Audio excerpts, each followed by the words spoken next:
You guys know how to tell an amateur YouTuber is when they do something and forget to videotape it. But I only forgot halfway through on this one. So yeah, thanks for tuning in. As you saw from the title, what we're doing here is we're putting in these WeatherTech no-drill mud flaps on the F-250. I've already got one in on the driver's side over here, and forgive my mess, but let me show you how that looks installed. There you go. Really easy to do.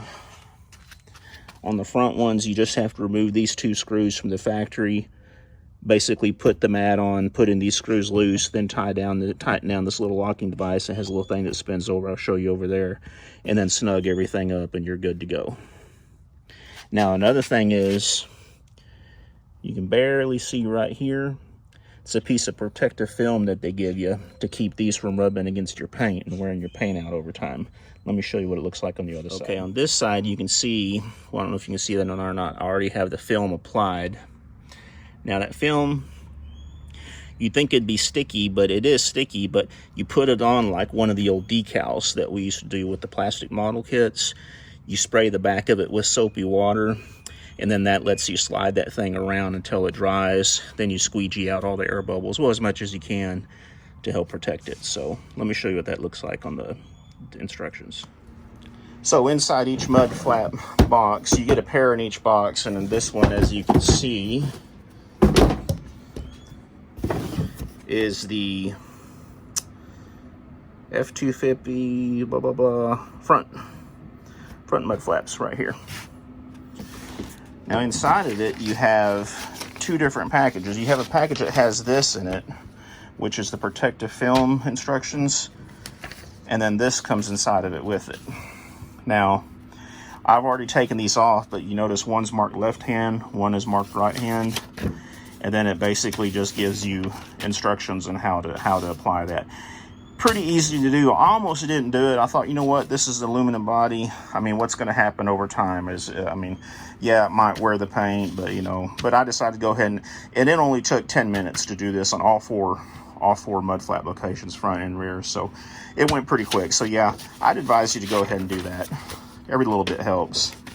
Then of course you have just the regular instruction sheet. Now it says you need a ratchet and socket set. I will tell you, for the front mud flaps on this F-250, it just used a 7/32 socket, and I was able to do it with just a nut driver with the socket on it. And then the Allen wrench that you need is a 4mm Allen wrench that you need to do the little locking mechanism. And this is what that looks like on the back. This is that locking mechanism I showed you in the front.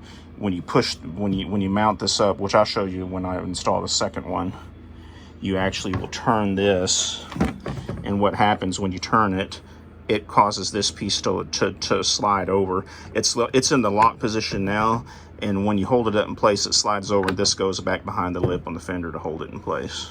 So let's see if I can show you all that. Now, the other thing y'all want to do too is when you're installing it, when you're doing the passenger side, you turn the wheels all the way to the right, and this gives you more room to work with these screws and access them in there. So let's go ahead and see if I can get this camera set up to where we can get a good action shot of me installing this one. All right, I'm hoping I'm not exposing myself to you guys, but let's see if I can get this in here on tape. But you just basically, like I said, you take out these two little screws.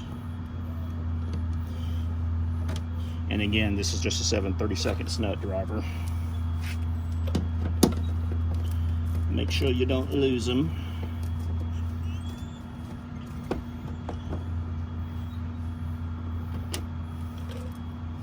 All right. Then you take your flap and you make sure it is in the unlocked position, which is that position. As you can see, I hope you can see that, it flips over. There's locked, and this is unlocked. But you hold it up there, like so. Then you put in one of the screws. You don't want to get the screw real tight right now. Leave it a little bit loose. And go ahead and put the other one, the same thing, just leave it a little bit loose. I don't know if y'all can hear that moving truck in the neighborhood, but then what you want to do, and this is in the instructions, you hold up on the flap on the bottom like this, and then lock this in. Which way is lock? There's lock. And when you turn it the first time, it moves in the back, and then you continue to tighten it down until she gets snug. See, that's a little snug. Let's take it down just a little bit more. I have a tendency to over snug things.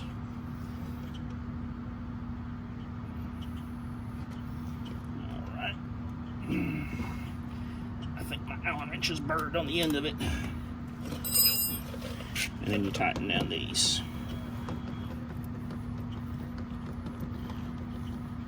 Trying to make sure my knees don't get in there, because you don't want to see a fat guy's knees or hairy armpits. That'll be even worse. I need to figure out how to do that blur thing that people do in their videos.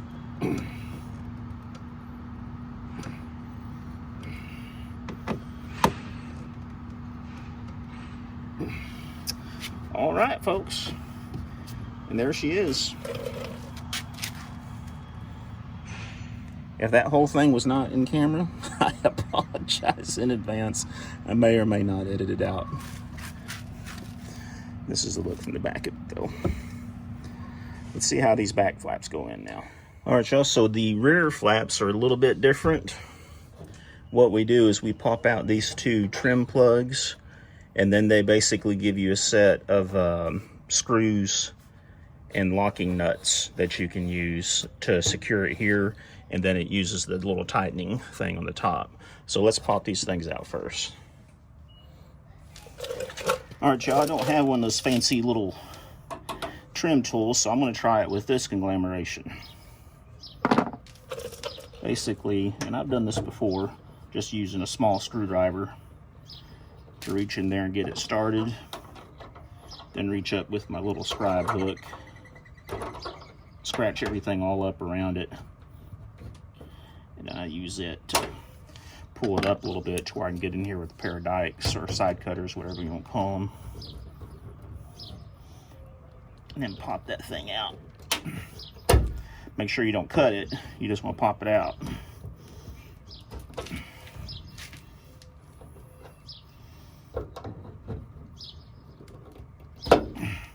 I really need to get me one of those trim remover tools. There we go.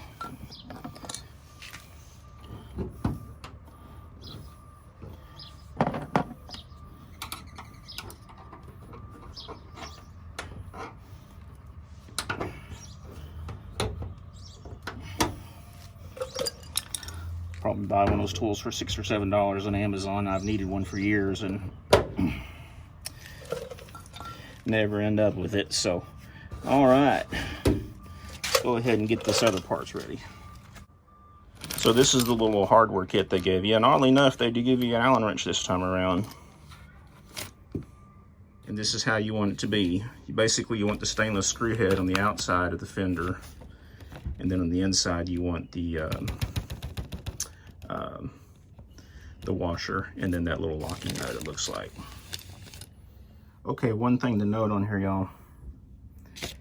You can see in the picture right here, they do have a small black washer to go with each one up against the mud flap portion. So the little aluminum washers go on the inside, I guess because these teeth will get a better bite on that aluminum, and the black ones go on the outside. All right, y'all, hope that's in the frame. Now the nut driver you'll need, or the socket in this case, is a 7/16, and that's for these little lock nuts right here. So let's see if we can do this. We want to make sure you put this on unlock again, which puts it in that position. We'll put screw with the black washer on. That stayed in unlock.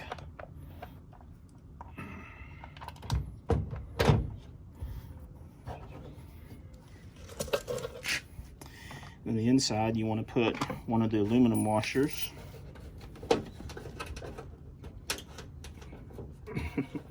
This is going to be a nice trick.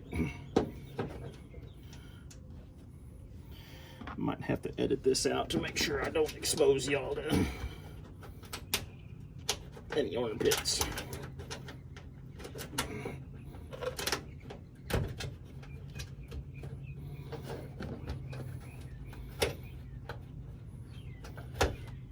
All right, it started. I lost a washer and I don't know where it went. We gotta find it. All right, I found the washer. It was up underneath the tire. Let's try this again. All right, y'all, I'm not gonna lie to you. This rear one was a little bit of a bear, mainly because of limited space to reach back here. Now, I don't know how much of my footage I'm gonna leave in here, but long story short is my little ratchet wouldn't fit back there. So I ended up using a combination wrench. I actually used one of my gearhead wrenches to hold it and then finagle up in there to get it. Now, this one, my regular screwdriver could fit, but for that side, I had to break out a stubby to get up in here to hold this. But end of the day, it's in there. So I'm gonna do the other one off camera and we'll see the finished look. All right, y'all, so these are all the tools I ended up having to use for everything, both the front and back. I did have to another Allen wrench with the ball end on it. That was part of my set over here. But yeah, this was to find the lost washer. Y'all saw how I used those to remove those little, whatever these are called, trim plugs or something like that. And then, of course, the back ones I had to use the stubby and the regular screwdriver. Let me say, those back ones were a bear to put in. I've got smallish hands. If a guy had really small hands, it'd be a lot easier. But if you have big fingers or something like that, you're going to need a helper to reach back in there and hold those nuts in. Let's take a look at them though. End result, I think, looks pretty good. That's the rear one. Let's take a look at one of the front ones up here still too.